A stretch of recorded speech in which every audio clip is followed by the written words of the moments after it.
interesante era que todas estas familias vivían cada cual en su sitio y en una semana particular, que era la que iban a dedicar al procesamiento de la yuca, se reunían diariamente las mamás con sus hijos e hijas en la casa de mi familia, que era donde se hacía la siembra. Empezaba sacando la yuca el lunes y empezaban a lavar. Eran los guayos de estar ahí a mano, en unas tinajas, en unas bandejas grandes, en las tinas estas de latón, y ahí se iba guayando la yuca, que era mucha. Había por lo menos 5 familias, cada una con sus 5 o 6 niños. Era la única vez que los niños nos reuníamos en la casa fuera de la escuela. Casi siempre me da la impresión de que era en Semana Santa, porque no había que ir a la escuela. O en alguna otra época, pudiera que fuera, y mi memoria no lo tiene claro, pudiera que fuera en el verano. Se guayaba toda esa yuca, se colaba en paños blancos para exprimirla, y ese líquido era el que se iba a dedicar a hacer el almidón. No sé si ustedes saben que antes toda la ropa se planchaba con almidón. Pantalones, camisas, manteles, de todo. Había que procesarlo primero en almidón, secarlo, mojarlo y entonces plancharlo, tenía que quedar tostado. Así que para que ese almidón estuviera disponible, las mujeres trabajaban juntas.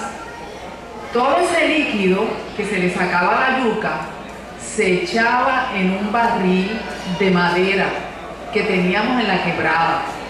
Se transportaba en baldes hasta la quebrada donde estaba el barril de madera. ¿Y por qué en la quebrada? Porque todos los días había que cambiarle el agua al almidón. El almidón se asentaba en el fondo del barril y lo que quedaba era un agua amarillenta. Se iba sacando con cacerolas hasta que llegabas a la capa de abajo, que era la capa que ya estaba dura.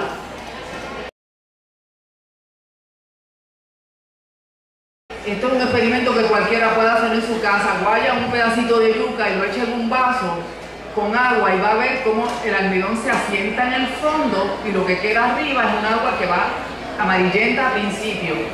Y para que el almidón sirviera había que dejar que durante una semana el agua fuera saliendo cada vez más y más clara. Eso nos tocaba a los niños. Todos los días bajábamos a la quebrada, destapábamos ese barril que estaba cubierto con un paño de saco blanco, de un saco de azúcar, y amarrado con una soga.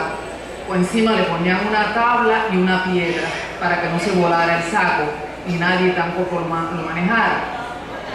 Le sacábamos el agua amarillenta, le echábamos agua fresca de la quebrada. Hasta que el agua quedaba clarita, significaba que ya el almidón estaba blanco. Entonces venían las mujeres, sacaban su almidón y lo ponían en un tablero grande de madera y lo secaban al sol. Se lo dividían entonces a partes iguales para que cada familia tuviera el almidón para el año. Así que este era un cultivo que para ellas era bien importante. Nosotros vivíamos a 3 horas y media del pueblo, cruzando un río peligroso. Era tan peligroso que tenía que haber un hombre allí para cruzar a la gente que iba a pasar. Pasaban los hombres cuando iban a caballo, pero aún a veces a los hombres expertos las piedras del río le entrampaban las patas del caballo, así que no era fácil ir al pueblo a comprar almidón u otras cosas. Así que las mujeres hacían su provisión anual de almidón de esa manera. Era una fiesta para los niños. Era nosotros ayudando a todos, pero jugando sobre todo. Después, esa yuca a la que se le había extraído el jugo con el que se hacía el almidón, era la que se convertía en el casabe. Entonces salían los grandes calderos, en los fogones con las 3 piedras, y ahí las mujeres expertas, porque como hay que ser experto para hacer casabe, ¿saben? El otro día nos reunimos en casa unas amigas a intentar reproducir la receta de mami del casabe y tardamos bastante en conseguir una tortita o dos de casabe un poco decente. Así que estas mujeres eran expertas, sabían cuánto almidón extraerle, porque no se le extrae todo el almidón a la yuca con la que se va a hacer el pan de casabe, porque el almidón es el que hace que la yuca se una para formar entonces el pan, la torta. Así que ellas sabían qué cantidad de almidón quitarle y qué cantidad de almidón dejarle.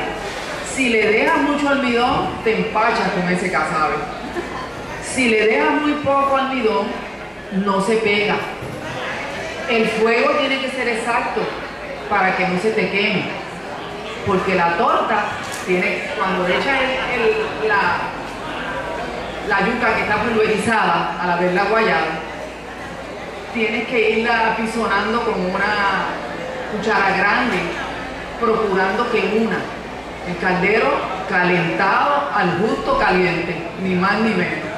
Y ellas ahí frente al fogón apisonando y produciendo tortas y sacando tortas de casabe y envolviéndolas en un paño blanco para después que se terminaba toda la producción repartirlas entre toda la familia.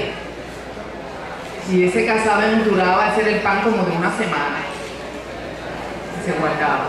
Así que era una gran fiesta para todos nosotros los niños, y para las mujeres era una fábrica anual de productos que ellas necesitaban.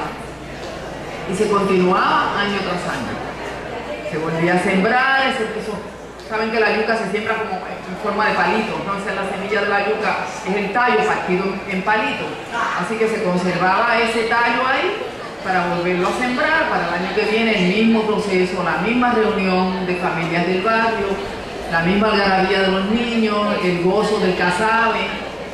Hubo épocas en que algún muchacho travieso le tiraba piedras sucias al almidón en la quebrada, y eso era un escándalo en el barrio, porque se había alterado el bienestar de la comunidad. Y ese muchacho pues le jalaban las orejas, lo llamaban, entonces había que estar limpiando todo eso de tierra, porque el almidón para que sirviera tenía que estar inmaculado. Así que eso era un suceso que perturbaba realmente el espíritu comunitario, y el muchacho pues le daban su buen regaño y su cosa, y todos los demás niños estaban ahí, que Alfonso le había tirado piedras al almidón, que teníamos que ir a trabajar allá para limpiarlo, y a veces nos dejaban bastantes horas durante el día haciendo vigilancia de que no se acercara a nadie a hacer la misma maldad que Alfonso había hecho. Así que esas son mis memorias del cultivo de la yuca, que no lo he vuelto a ver en ningún lugar desde aquel tiempo. Así que gracias por escuchar.